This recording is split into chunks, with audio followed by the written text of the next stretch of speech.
गंगा नदी के पास ही आदिवासियों का एक कबीला था। कबीले के मुखिया का नाम ग्रुहु था।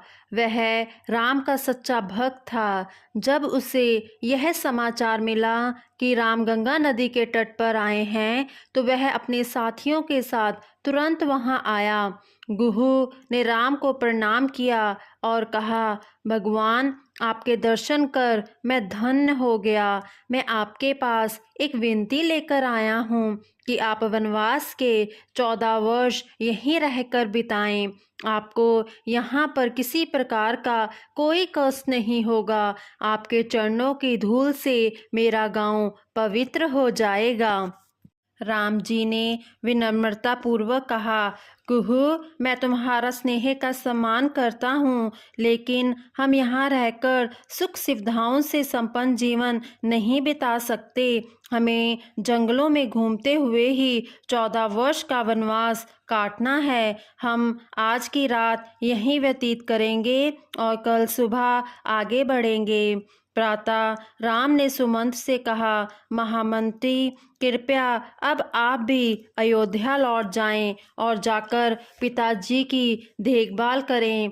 उनका स्वास्थ्य ठीक नहीं है। आपका कर्तव्य है कि आप उनकी भली भांति सेवा करें। सुमंत्र के नेत्रों से अनवरत आंसुधारा बह रही थी। राम ने उन्हें सांत्वना देते हुए कहा, आप हमारे परिवार के एकमात्र मित्र हैं। पिताजी के हृदय को इस समय बहुत दुख पहुंचा है। इस दुख की घड़ी में सिर्फ आप ही उन्हें सांत्वना दे सकते हैं। आप उनसे कहिएगा कि हम लोग वन में बहुत सुखपूर्वक और प्रसन्न हैं। हमें कोई कष्ट नहीं है। उनसे यह भी कहिएगा कि जो भी हुआ वह उसे भूल जाएं और अपना पूरा ध्यान राज्य तथा प्रजा की भलाई में लगाएं। आप भी दुखी ना हो और इस घटना को भूलने का प्रयास करें। सुमंत्र ने राम की बात मानकर रथ वापस मुड़वा लिया और दुखी मन से अयोध्या की ओर चल पड़े। सुमंत्र को अयोध्या वापस भेजकर राम, सीता और लक्ष्मण गंगा तट पर जा पहुँचे। उन्होंने एक मल्लाह से कहा, हे केवट, हमें नदी पार जाना है, हमें अपनी नाव में बैठाकर वहाँ छोड़ दो। पर मल्लाह उन्हें अपनी नाव में बैठाने को तैयार नहीं हुआ।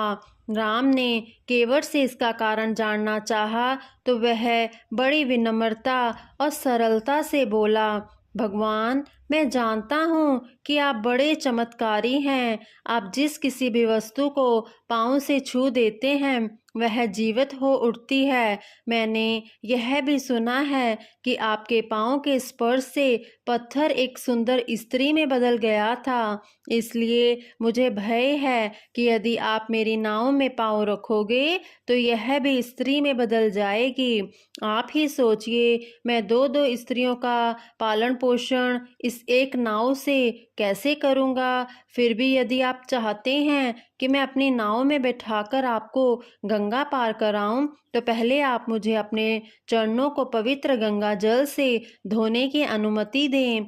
राम ने मुस्कुराकर कहा, यदि ऐसा करने से तुम्हें संतोष मिलता है तो तुम थोड़ा सा गंगा जल लेकर मेरे पाँव धो लो। मल्लाह तुरंत थोड़ा सा गंगा जल ले आया और उसने प्रेम पूर्वक राम के चरण धोए। फिर उसने और उसके परिवार के सभी सदस्यों ने वह पवित्र पानी पी लिया। तत्पश्चात मल्लाह ने खुशी खुशी अपनी नाव में बिठाकर राम, लक्ष्मण और सीता को गंगा नदी पार कराई। नदी किनारे पहुंचकर मल्लाह राम का आशीर्वाद पाने के लिए उनके चरणों में नतमस्तक हो गया। सीता ने जब मल्लाह को नदी पार कराने के लिए शुल्क के रूप में अपने सोने की अंगूठी उतार कर देनी चाहिए, तो उसने उसे लेने से मना कर दिया। वह बोला, आपने मेरी नाव में बैठकर इसे पवित्र कर दिया है। मेरे सारे पाप धुल गए हैं। मैं बहुत भाग्यशाली हूँ जो मुझे आपकी सेवा का अवसर मिला। मैं इसे नहीं ले सकता, लेकिन यदि वापसी में आप मेरी नाव में बैठेंगे तो तब मैं यह भेंट स्वीकार कर लूँगा। यह कहकर केवट ने उनसे आज्ञा ली। केवट के जाने के बाद राम ने गंगा में स्नान किया और भगवान शिव की आराधना की। सीता मैया ने भी हाथ जोड़कर गंगा मैया से कहा, अहो भाग्य कि हमें आपके पवित्र जल में स्नान करने का सुअवसर मिला। इससे हमारा शरीर निर्मल और हम पाप मुक्त हो गए। मेरी इच्छा है कि भविष्य में हमें पुनः स्नान करने का अवसर मिले। सीता की प्रार्थना सुनकर गंगा मैया प्रकट हुई और उनसे बोली, पुत्री, मेरा आशीर्वाद तुम्हारे साथ है। तुम तीनों 14 वर्ष का वनवास समाप्त कर सकुशल वापस लौटो। गंगा मैया से आशीर्वाद प्राप्त करने के बाद वे तीनों वन की ओर चल पड़े। राम ने लक्ष्मण से कहा, प्रिय लक्ष्मण, सीता को सुरक्षा की दृष्टि से बीच में रखो। मैं सबसे आगे चलूंगा और तुम सीता के पीछे रहना। इस प्रकार वह सुरक्षित रहेगी। वन में हिंसक पशुओं का भय है।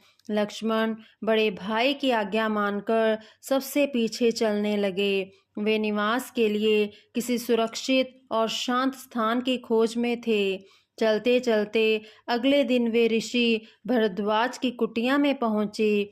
वहां पहुंचकर उन्होंने ऋषि का अभिवादन किया और फिर किसी उपयुक्त निवास स्थान के विषय में पूछा। श्री भरद्वाज बोले, मेरे अनुसार आप लोगों के लिए चित्रकूट सबसे उत्तम स्थान रहेगा। यह स्थान आपके रहने के लिए पूरी तरह से सुरक्षित और शांत है।